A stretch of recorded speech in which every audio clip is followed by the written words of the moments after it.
we start the video, I just want to let you know that I do have a Patreon, and it's the only way to keep this channel alive. If you want to be a member of my Patreon, it's in the link in the description down below. In order to react to videos like these, since this is a Patreon requested video, I have to let you guys know, you only be a member, you have to be a Hobidon hero or a Hobidon protector on my Patreon. This allows you to request for videos in the future and maybe some artwork. That's all I have to say. I hope you guys get the message, and like I said, if you want to request a video, you got to be a member on my Patreon. That's the only way to do so. And it's in this link in the description down below. Now, enough of that. Let's get on to the reaction, shall we? And I hope you enjoyed the video. Take care, and let's get this started.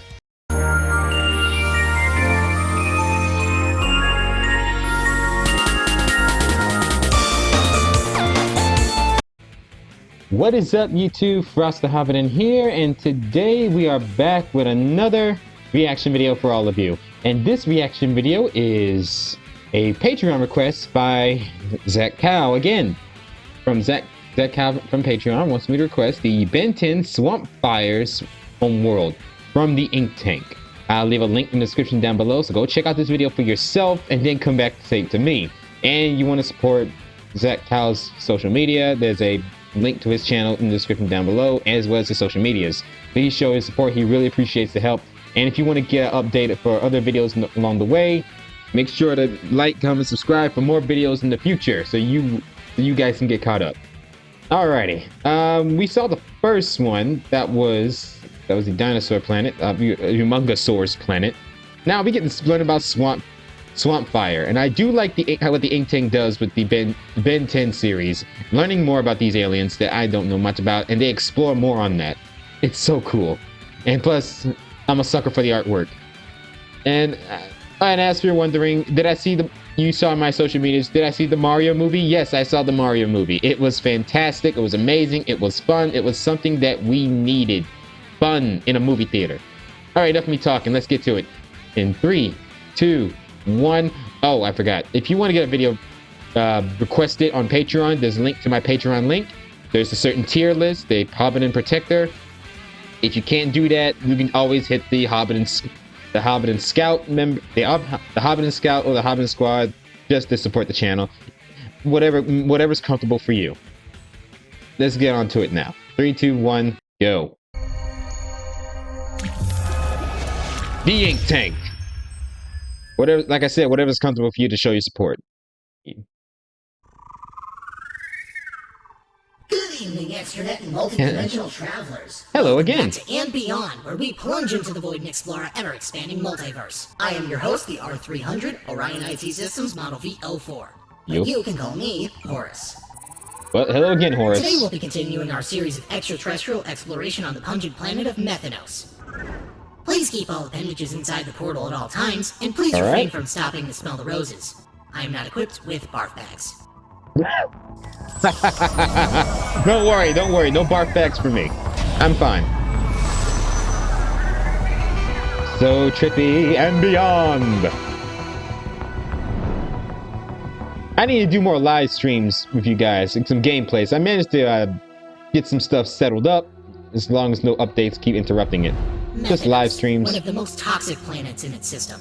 On the surface appears to be nothing but a series of swamp and marshlands thanks to an overabundance of liquid methane permeated throughout the planet's crust from countless underground deposits that at times can escape, causing large geysers of fire. And thanks to it being so close to the sun of its system, this methane is constantly evaporated and mixed into the air, creating a thick, warm, and muggy atmosphere, being a whopping 52% methane, making it unbreathable for most carbon-based life. Okay, good to know. Not very good to breathe in. Got it. Makes sense. But that doesn't mean that life hasn't found a way. There's always a way.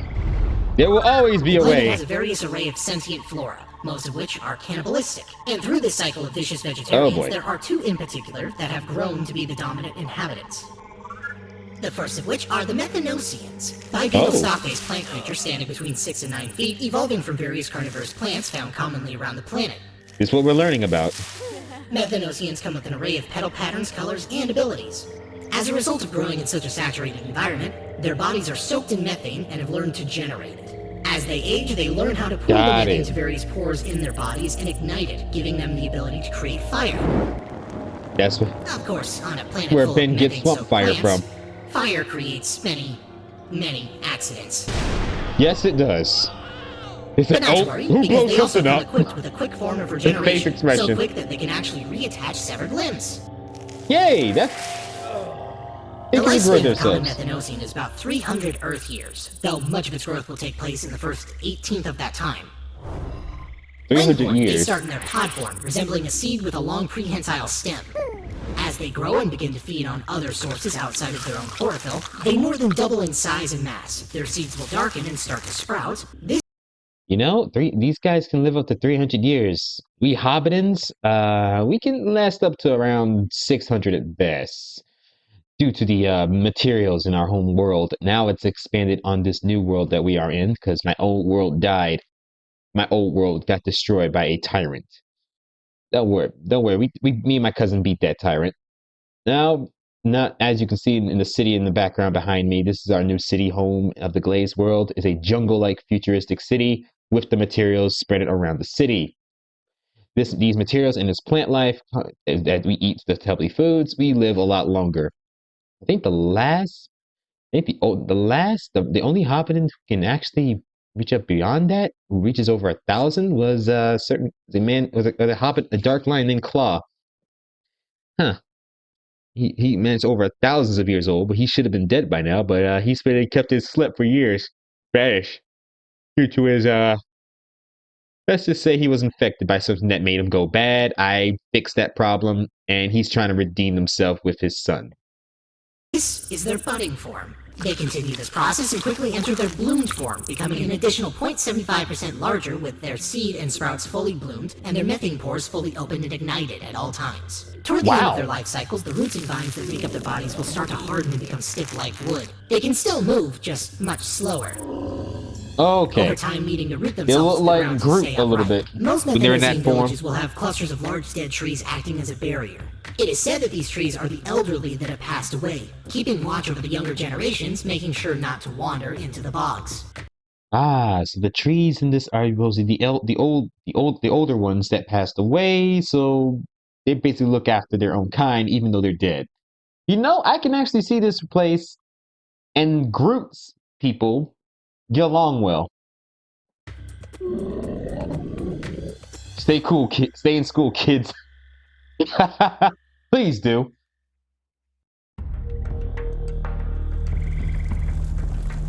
Oh. Thanks to their biological advantages, the Methanosians have no established predator and have claimed the world for their own. In fact, they themselves feed on various less fortunate flora that can't live the same unrooted lifestyle. Oh. Instead of building homes, they will use their pyro abilities to make clearings in the tree lines. You're like, he's in trouble. Then they will root themselves for the night so they can absorb as much direct sunlight as possible when the sun rises. They spend their days hunting, but they're not going after any old branch or leaves. The sentient flora of Methanos possess a special form of chlorophyll called xylophyll. This is what makes them sentient and differs them from any other trees or weeds in their biome. However, most of these species are not intelligent like the Methanosians, being more associated with wild animals. Methanosians go after sentient flora because the more xylophyll they consume, the faster they grow. And despite the smell, it's apparently delicious.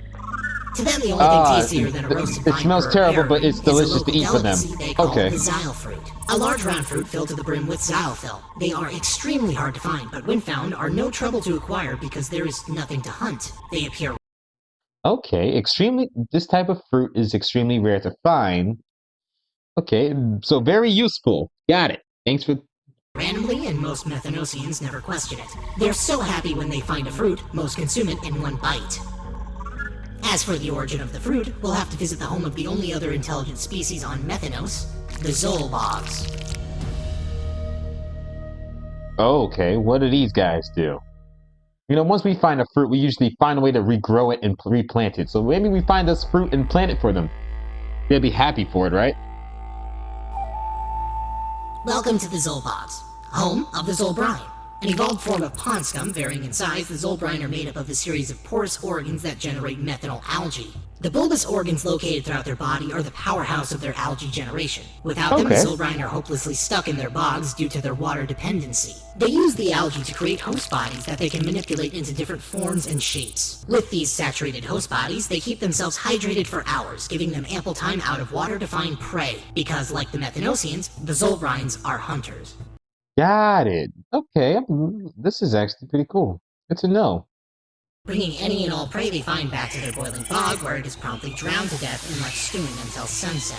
At night, the Zolbrine shed their hosts and return to the bog, where they spend hours absorbing the nutrients terrifying from way their to prey. die. Stewing the prey in liquid methane for hours results in a pure liquid form of xylophyll. Xylophyll, when digested by the Zolbrine, create the secretion that makes up the algae organs. So, no food, no algae.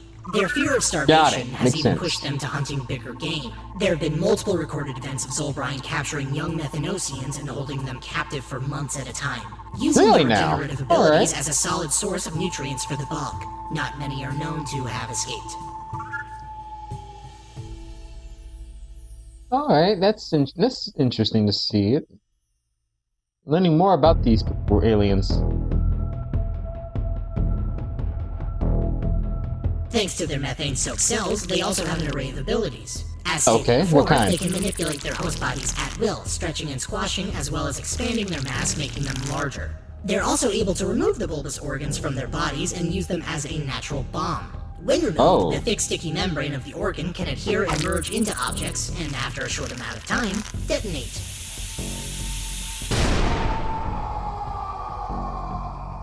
The Zolbrine must be careful, though. The less organs they have, the less algae they can generate, resulting in less time for their host. A situation like this is deadly for a Zolbrine, so many know not to use this ability unless absolutely necessary.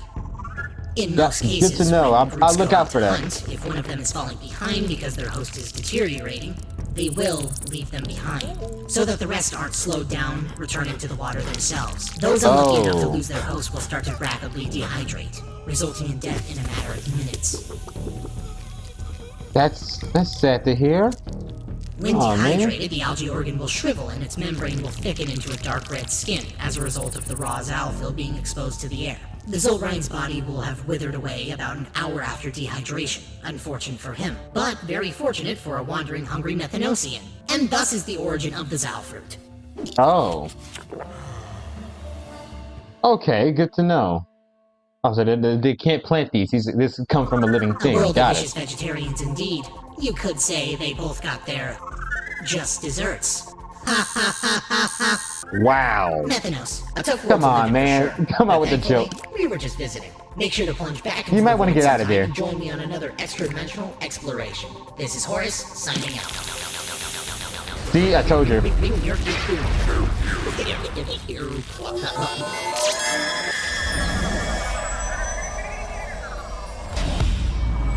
Where are you going? To be continued. Okay, that just happened. Hey, Swampfire. Cool. Well, that was Swampfire's Homeworld and beyond. I hope you guys enjoyed this. Thank you guys for watching. This was fun. This was a fun episode to learn about the Swampfire from the Ink Tank. As always, take care, have a great day, be safe, and most importantly, stay frosty and stay healthy out there. Catch you all later, and make sure to wash your hands. Stay safe, guys, and happy Easter and happy Resurrection Day. Special shout out to my following Patreons: Mario L. Lorobius, Jay the Real McCoy, Delgato Ulof, Daniel, Zach Cow, Bossmaker, Levin Punzel, Curtis Wildcat, and Matthew Hensley. I appreciate your support. You guys are amazing, and if you guys want to be a member, you know what to do. Follow the description of being a Patreon member. Take care, and I look forward to seeing you in the next video. Be